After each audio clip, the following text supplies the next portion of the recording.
They've tried a number of times, all different ways to remove me, but they've actually physically removed me, but I still came back. But it's true. I never imagined that Treehouse is for fun.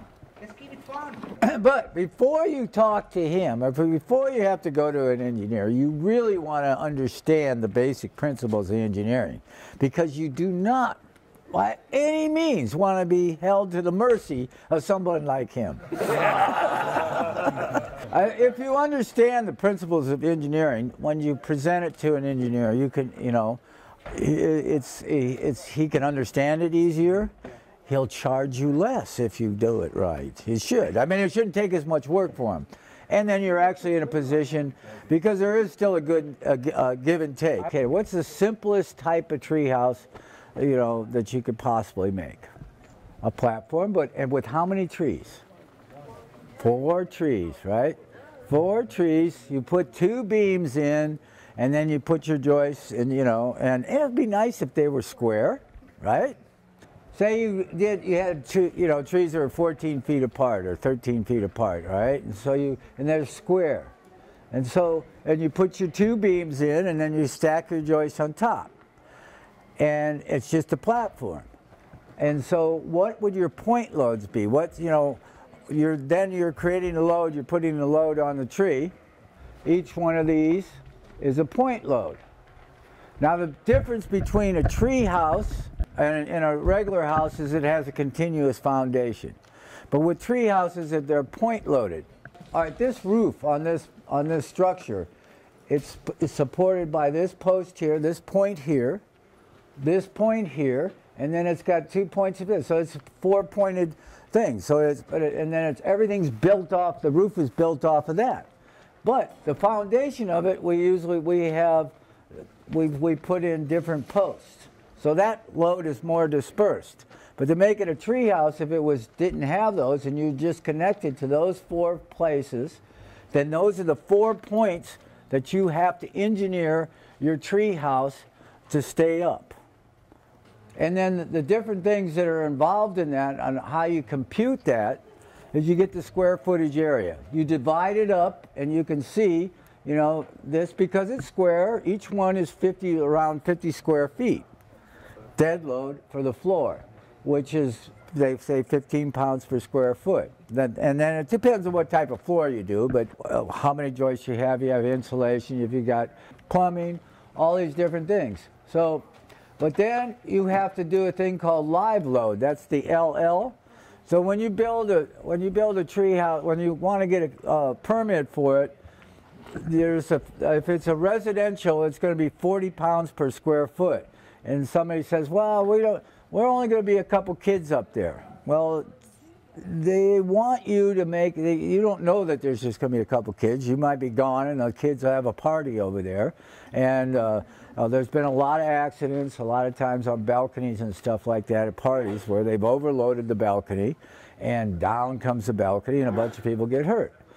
You should build your tree house so that it can take, if it was totally full of people, all right, that it would hold it up. Now when they go commercial, it's like a dance hall, so you have to fill it up with people, and they all jump up and down at one time. And, you know, so a live load for residential is 40 pounds per square foot. For commercial, it's like 100 pounds per square foot. So if you put a roof on it, you have the load of your roof. Let's see, the peak of your roof is running north and south, and then the east and west sides are going to be the ones with the biggest loads, right? So it's how you design your roof and everything. If you had a 4-hip roof, it would be evenly dispersed to each side.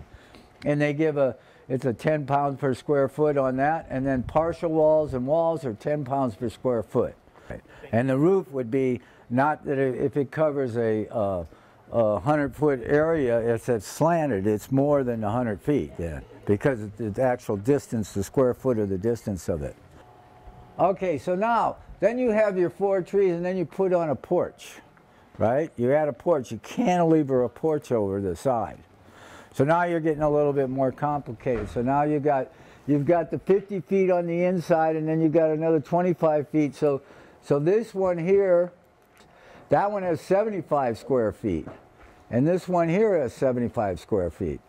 So now a GL is rated at 4,000 pounds of Doug fir, and you have 4 attachment points. And it's even. It's all even and everything, so you divide the 15 by 4, and you get just under 4,000 pounds. So then you're just a regular standard GL will work for that.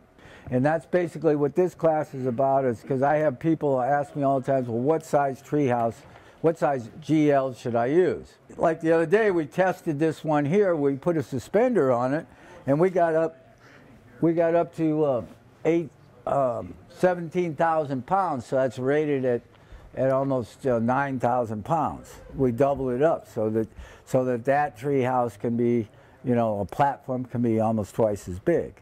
This is just another example of a 4-tree house. Now you got a lot of times there's 3-tree houses, right?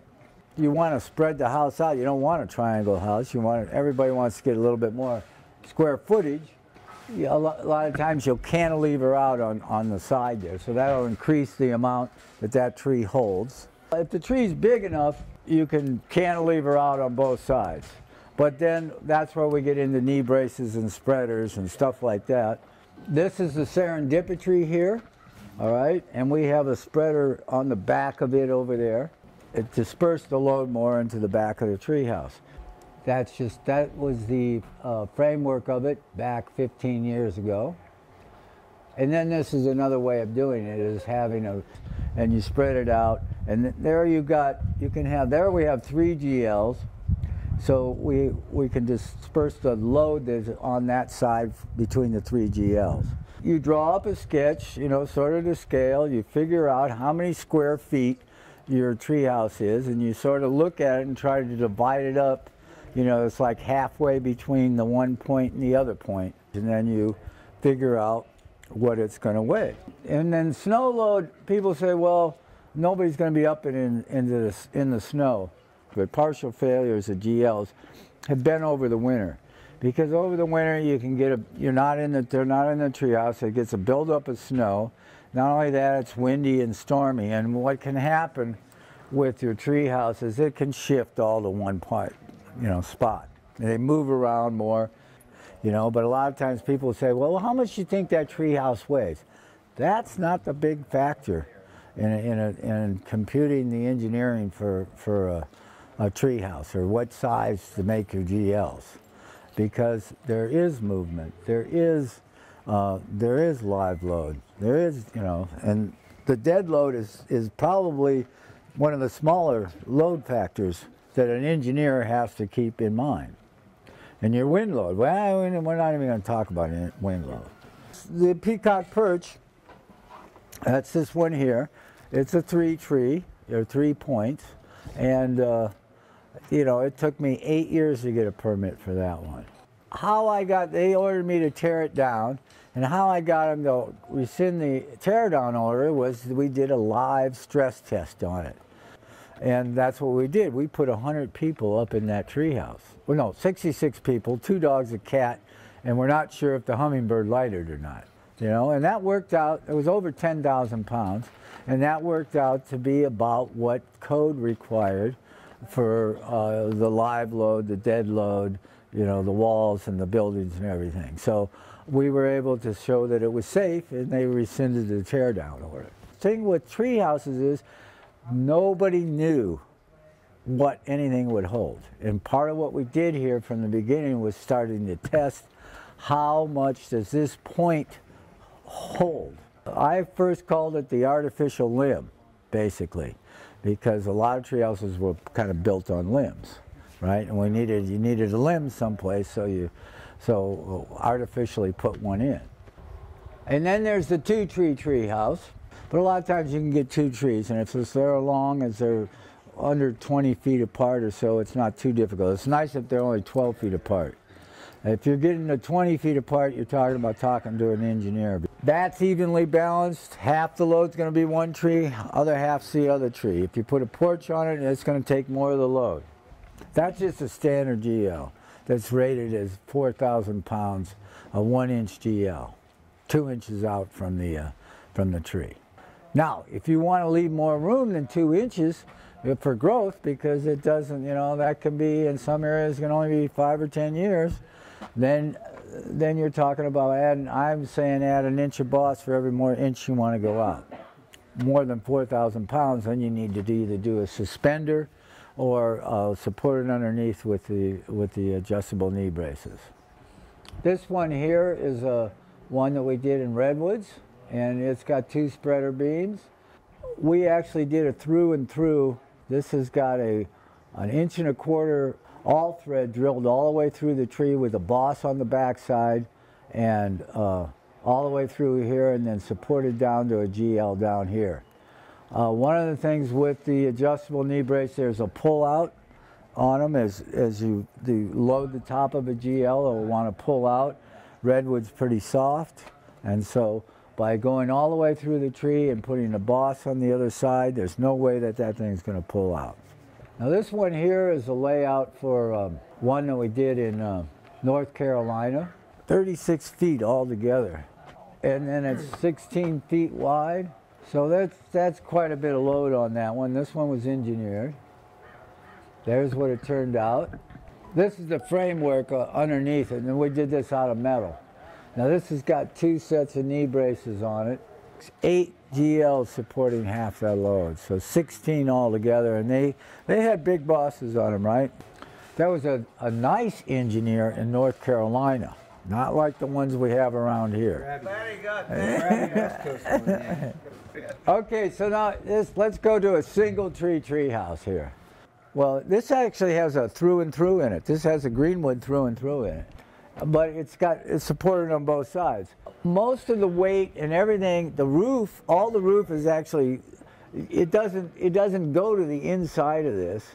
It goes to the outsides. But it's your outside that's holding the roof, and if you had walls on it, it'd be holding the walls, and then it's transferred back into the tree on your knee braces. Knee braces down here at this level, they hold more than just a GL and shear, because they're also pushing into the tree.